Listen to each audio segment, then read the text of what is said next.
So check it out. The market is going to crash, and when it does, you can either lose or win. Which are you gonna do? Check it out here with Stephen Michael Miller today on Limitless Wealth TV.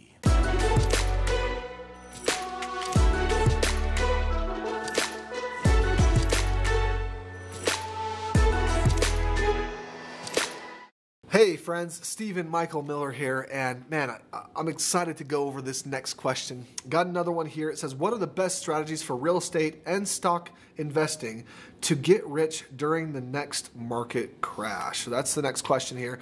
And I'll be honest, I'm not like a genius in the stock market, so I'm probably not going to touch on the stock market a lot right now, but I absolutely know how to make a lot of money when markets crash. And so let's kind of dive into that. To really go into that, I want to talk about past here a little bit. I want to talk about market cycles. I'm first off going to say I am not an economist, okay? Although I do watch market trends and different things like that, I cannot predict anything, and I'm not going to sit here and tell you, hey, the market's going to crash in 4 months, okay? I'm not going to make that prediction, but what I will say is we know that the markets do crash. We know that markets are cyclical in nature. Actually, if you study the Kondratiev cycle or Kondratiev wave, the K wave, there's others as well that you can look up. It talks about how our economic history, it goes in these waves, right? We experience economic spring and then summer, and then it goes into an economic fall and then winter, right? The lower parts of that. And so to be aware of that is really important. I think one of the best things that you can do in preparation for something like that is, number one, to earn and spend less.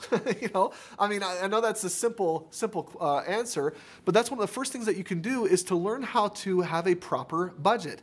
That's the word that most people don't like. Budget for most people is not a 6-letter word, it's a 4-letter word for most people, right? But if you can learn to love budgeting, and if you can budget well where you're spending less than you're earning, then you can have a reserve account. You can have a little fund that can really serve you well when the markets do crash. So that's number one, is budget well. You know, as we're talking about budgeting, I want to maybe dive in just a little bit more. There's one concept that I want to give here that I think is really powerful. And that concept is, you know, because budgeting is such a bad word for so many people, if instead of using the word budget, and instead of using the word spending our money, and because really that's what a budget is, it helps you understand where you're spending your money and maybe where you can reduce some of that spending to save for other things, right? Instead of using the word budget, I like to think about all budgeting, all spending, all of that in terms of investing. This is an interesting switch in the mind, okay? If you'll stop thinking about budgeting, if you'll stop thinking about expenditures,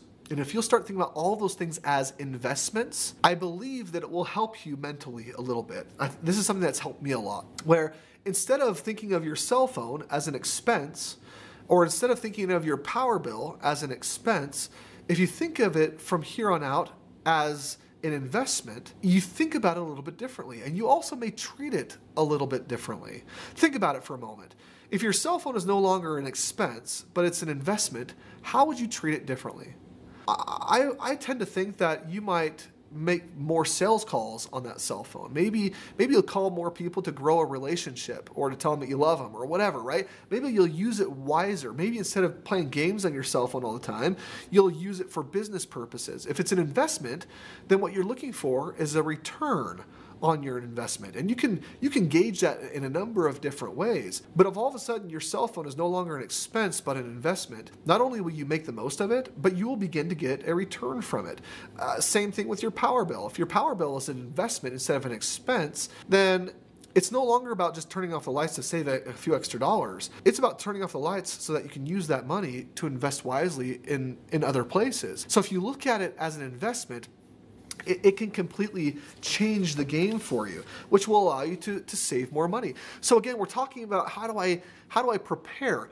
That budgeting is one of the first things that you can do to prepare wisely for an impending crash that could potentially happen. Number two, the second thing that you can do right now is to invest your money into strategies that are not market dependent, okay? We throw that term around a lot, and I want to talk about what that means to do something that's not market dependent. That means no matter what the market's doing, if the market's going up or if the market's falling down, that investment is still paying you, right? It's still paying you on a regular basis.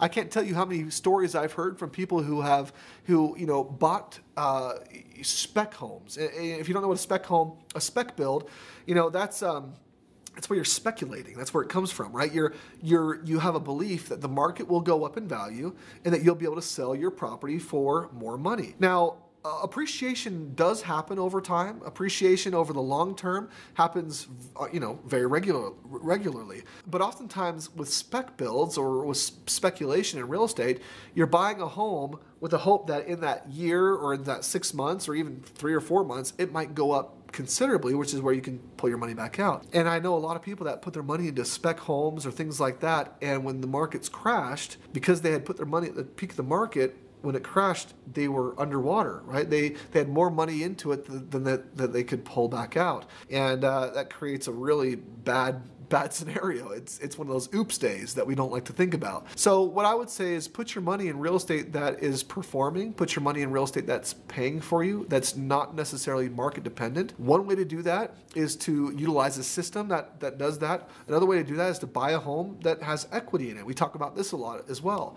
Buying a home that has, a 10, 15, 20% equity position is something that you can do to mark yourself against that kind of a market crash, or to help yourself in that type of a scenario. So putting your money in investments again that are not market dependent is the second way that you can really prepare yourself for the market crash. Market crashes, when they happen, it's great to be in a position where you can step in and you've got resources to utilize, or people who can help you dive in and get into those markets. One of the things that's really important is to have a power team built and ready, someone who knows markets in those areas, someone who has teams in place. So when that happens, you have access.